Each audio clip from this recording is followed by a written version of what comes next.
Assalamualaikum warahmatullahi wabarakatuh.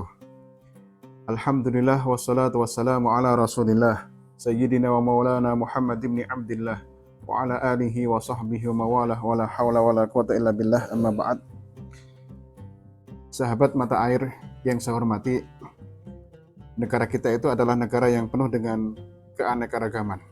Mulai dari Sabang sampai Merauke, mulai ujung kulon sampai ujung etan, kita itu penuh dengan keanekaragaman.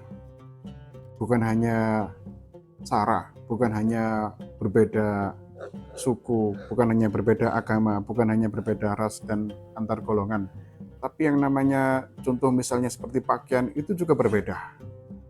Termasuk diantaranya adalah makanan.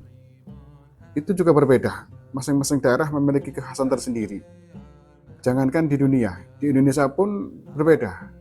Jangankan di Indonesia, di wilayah Jawa Timur pun berbeda. Kita tahu di Malang ada bakso, di Kediri ada tahu, di Lamongan ada tahu campur, di Madura ada sate. Masing-masing daerah itu memiliki kekhasan. Bahkan di daerah yang timur atau utara atau selatan, itu masing-masing daerah memiliki kekhasan tersendiri. Namun yang jadi pertanyaan adalah, apakah semuanya itu halal? Apakah semua itu boleh kita makan? Apakah semuanya itu diperkenankan kita untuk diolah dan lain sebagainya? Baik makanan yang terbuat dari tumbuhan atau hewan, binatang. Apakah semuanya itu halal? Tentunya di Islam sudah diatur. Tapi yang jelas, apapun yang ada di dunia ini, semuanya diciptakan oleh Allah Subhanahu wa Ta'ala untuk kita. Jadi Allah lebih banyak menciptakan yang halal daripada yang haram.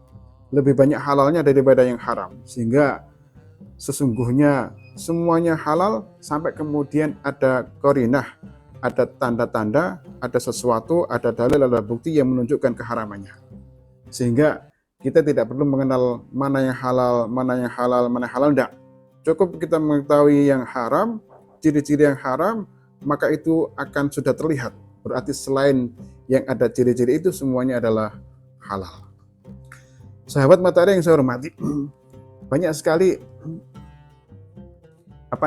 ciri-ciri makanan yang haram. Satu di antaranya adalah makanan itu adalah makanan yang memabukkan. Kalau sudah urusan memabukkan, maka tidak bisa ditolerir. Mabuk itu adalah sesuatu yang kalau kemudian dulu adalah bagian daripada sebuah hal yang tidak bisa dihindarkan. Kubam, mabuk, itu bahasa-bahasa yang seringkali terlintas di kita. Kalau kita mendengar kata-kata khomer, itu adalah intinya. Jadi kullu muskirin khamrun wa kullu khamrin haramun. Setiap yang memabukkan itu disebut dengan khomer. Wa kullu khamrin, dan setiap khomer haramun, hukumnya haram. Mabuk di sini adalah mabuk karena mengkonsumsi. Baik itu dimakan, diminum, ditelan, dihisap, dihirup, atau mungkin disuntik. Itu kalau sudah masuk dalam tubuh kita dan menjadikan kita ini mabuk, maka itu disebut dengan khomer. Kullu muskirin, utawi saben-saben muskirin itu sesuatu yang memabukkan. Dari kata-kata askara, yuskiru, iskaron, wa muskaron fahuwa muskirun. Itu adalah sesuatu yang memabukkan. Dan itu adalah khomer. Dan setiap khamr haramun. Itu dari baginda Rasulullah SAW. Setiap khamr hukumnya adalah haram. Nah, mabuk itu di sini yang dibahas dalam Islam adalah mabuk karena mengkonsumsi, baik makanan atau minuman berbentuk padat, cair atau gas. Padat misalnya pil koplo, narkotik dan obat-obat terlarang itu. Atau mungkin kemudian berupa cair, minuman keras dengan berbagai macam mereknya, atau mungkin gas. Itu semuanya jika kemudian memunculkan efek mabuk, maka itu disebut dengan khomer. Mabuk yang bagaimana?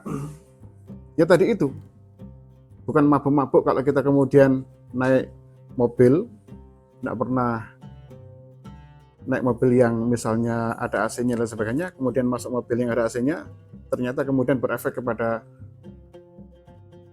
pikirannya, otaknya dalamnya, sehingga kemudian ada istilah mabuk darat. Atau mungkin naik kapal laut tidak bisa menahan gelombang air itu, banyak bergerak, akhirnya mabuk laut. Atau mungkin mabuk kepayang, mabuk cinta, bukan itu. Jadi mabuk di sini adalah mabuk karena mengkonsumsi. Dan itu kalau kemudian sudah sampai sebagaimana yang disampaikan oleh di mazhab Abu Hanifah itu, nasfatun tuzilul akla, keadaan tidak sadar diri yang menyebabkan seorang kehilangan akal. Kalau sudah demikian, maka itu disebut dengan mabuk. Karena mengkonsumsi sesuatu, akhirnya kemudian dia tidak bisa membedakan langit dan bumi, tidak bisa membedakan antara ibunya dengan istrinya, antara ibunya dengan budenya, dan lain sebagainya. Itu disebut dengan mabuk, semacam itu. Dan sesuatu yang memabukkan itu sangat banyak sekali. Tapi kemudian ada pertanyaan. Beberapa waktu yang lalu kita mendengar ada minuman beralkohol. Kita akan mengarah kepada kalau alkohol berarti maknanya adalah berarti sesuatu yang memabukkan. Tapi ketika itu juga kita melihat ternyata memang alkohol dibutuhkan di rumah sakit misalnya. Seorang dokter kalau kemudian untuk menghilangkan rasa sakit sebelum operasi harus diberi alkohol. Nah, itu berarti ada sesuatu yang kelihatannya ini kontra, kelihatannya ini tidak pas. Iki alkohol, iki homer. Ada minuman beralkohol, ada homer. Nah ini yang benar bagaimana ini? Kalau homer itu tidak boleh, berarti alkohol itu minuman beralkohol juga tidak boleh. Lalu terus bagaimana? Nanti akan kita bahas setelah ini. Jadi nanti ada beberapa bahasan-bahasan yang akan berurutan terkait dengan homer. Begitu. Terima kasih sahabat mata air. Semoga kita semuanya selalu diberikan sehat lahir batin sehingga bisa melaksanakan aktivitas sehari kita. Sahabat mata air, Madrasah Tsanawiyah berakhlak, inovatif, dan religius. Terima kasih. Assalamualaikum warahmatullahi wabarakatuh.